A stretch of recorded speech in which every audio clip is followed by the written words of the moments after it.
When photographers talk about exposure, there is a phrase they like to throw around. That phrase is the average scene. So what does the average scene mean? More importantly, why does it matter? Well, every time you press the shutter release button on your camera is trying to capture a balanced exposure of the average scene. In this video lesson, we'll cover the basics of the average scene and why it's important to your creativity. Before we move on, make sure to like this video and subscribe to the channel. It helps keep the channel going. So what is the average scene? Let's put it in simple terms. It's a scene that is not too bright and not too dark. It's a balance of mixed tones, highlights, shadows, and everything in between. This imagined or truly balanced scene, that's the average scene. How does that relate to a camera and exposure? Historically, and in the late 1800s, printers aspired to reach the goal of halftone ink flow when printing with a printing press. With that goal in mind, printers used an 18% gray card to judge if there was a match to halftone gray in their printing. From there, and with the popularity of Ansel Adams' zone system coming to the forefront around 1940, it became accepted practice in black and white photography that Zone 5 was middle gray, or 18% gray. Handheld light meters, and more importantly, camera light meters, have been designed to assume that most scenes hover at that midpoint of reflectance, known as 18% gray.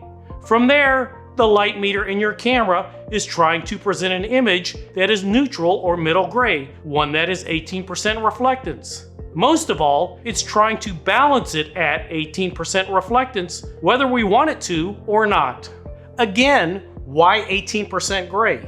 It was believed that 18% reflectance is the gray tone level that the human eye recognizes as neutral or middle gray, which means that our brains think this is what the tone in the middle range between black and white should look like.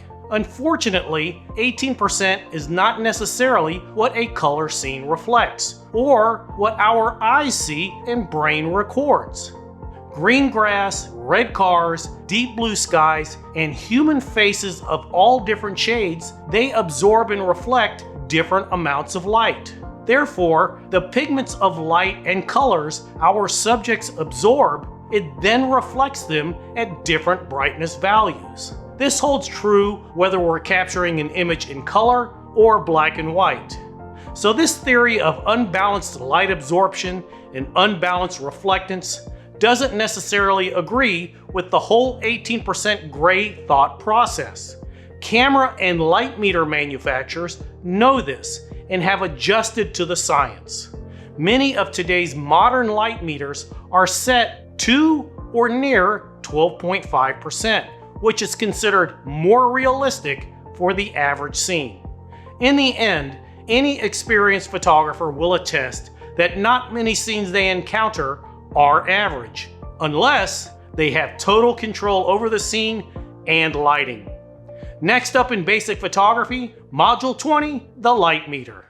If you haven't done so already, please subscribe to the channel using the subscribe button found below. And be sure to also click the post notification bell so you never miss out on new content as it's posted. Remember, the only thing you should be shooting is great photographs. Thanks for watching.